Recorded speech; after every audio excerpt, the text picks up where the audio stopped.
అవిశ్వాసుల్లాగా, అల్ప విశ్వాసుల్లాగా, లోకస్తుల్లాగా, అన్యజనుల్లాగా ఎందుకంత కంగారు పడుతున్నారు?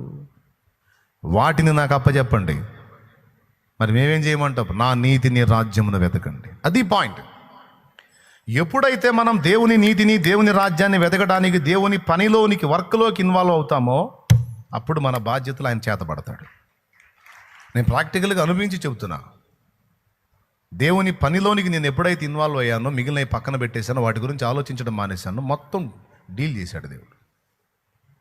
ఇంకా చెప్పాలంటే, నేను లోకంలో ఇప్పుడు మార్మన్స్ లేనప్పుడు కొన్ని సవాళ్ళు పెట్టుకున్నా, వాటిని రీచ్ అవ్వాలని, సాధించాలని.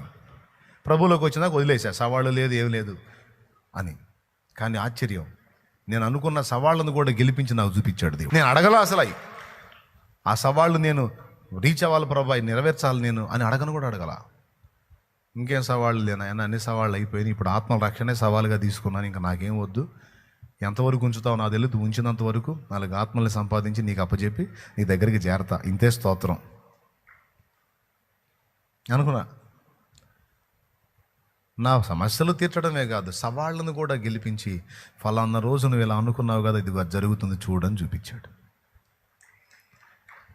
కూర్చొని ఏడ్చుకున్నా, ఏసయ్య ఏంది నాయన, నేను వదిలిపెట్టిన ఛాలెంజ్లు నువ్వు పట్టుకున్నట్టున్నావు కానీ.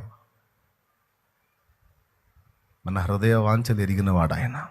ఎప్పుడో తినాలనుకున్న పదార్థాన్ని కూడా తీసుకొచ్చి నాకు అందుబాటులో పెట్టి, తిను, ఇదిగో నువ్వు ఫలానప్పుడు ఆశించావు చూడు, ఇదే తిను. అనుభవం, మళ్ళీ అబద్ధాలు చెప్పట్లా నేను, అవసరం లేదు.